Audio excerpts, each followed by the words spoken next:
Mapagpalang araw, mga kabiyaya. Every day is Lord's Day. Sa pagsikat ng araw hanggang sa paglubog nito, ngalan ni Jesus papupurihan. Kaya sa araw na ito, samahan po ninyo ako sa maikling pag-aaral ng salita ng ating Panginoon, ang ating espiritual na pagkain. Ano ang ating espiritual na pagkain ngayon? Basahin po natin ang unang hari, chapter 19, verse 11 hanggang 18. Ganito po ang sinasabi. Nagsalita ang Panginoon, lumabas ka at tumayo sa ibabaw ng bundok sa aking presensya dahil dadaan ako. Pagkatapos, may dumaan na napakalakas na hangin na bumitak sa mga bundok at dumurog sa mga bato. Pero wala ang Panginoon sa hangin. Pagkatapos ng hangin, lumindol, pero wala rin ang Panginoon sa lindol. Pagkatapos ng lindol, may apoy na dumating, pero wala pa rin ang Panginoon sa apoy.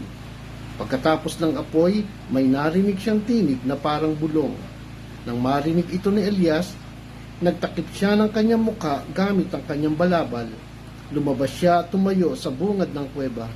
Biglang may tinig na nagsabi sa kanya, "Ano ang ginagawa mo rito, Elias?"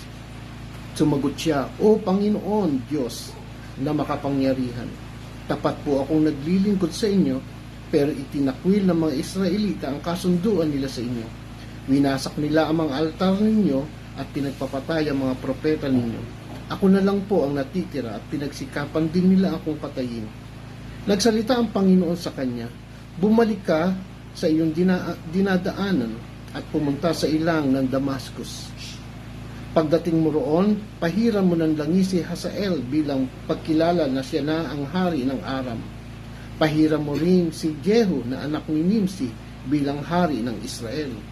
At si Eliseo na anak ni Shaphat na taga-Abel Mehola para pumalit sa iyo bilang propeta. Papatayin ni Hazael ang mga sumasamba kay Baal. Ang makatatakas sa kanya ipapatayin ni Jehu at ang makakatakas kay Jehu ipapatayin ni Eliseo.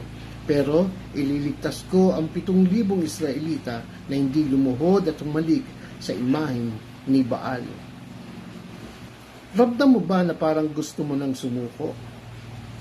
Si Elias po ay naranasan ito. Ginamit ng Diyos si Elias upang ipakita sa bayan ng Israel na siya ay Diyos na higit na makapangyarihan sa lahat. Subalit ang banta ni Reyna Jezabel ang nagdulot ng takot upang tumakas at pumunta sa Horeb sa bundok ng Diyos si Elias. 2 beses tinanong ng Diyos si Elias kung ano ang ginagawa niya doon.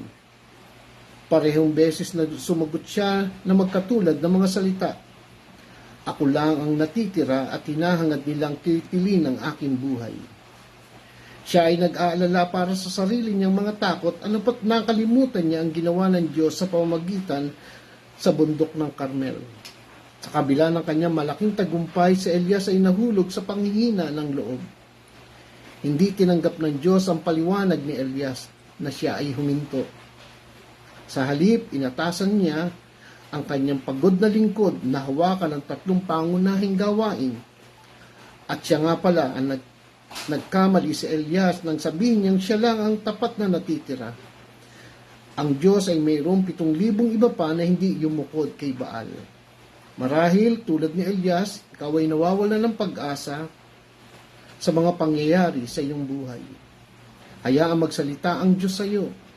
Sa halip na payagang kang huminto, ipapakita niya sa iyo kung ano ang magagawa mo sa pamamagitan ng kanyang lakas. Tayo po'y manalangin. Ama, salamat po sa patuloy mong pagbibigay ng lakas ng loob sa amin sa tuwing kami nakadama o nakakadarama na nais na namin huminto.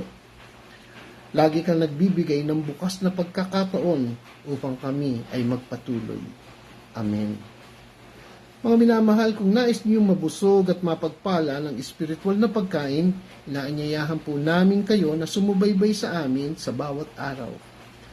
Maaari niyo rin po itong i-follow, like, and share para mas marami pa mapagpala at maabot ng mabuting balita.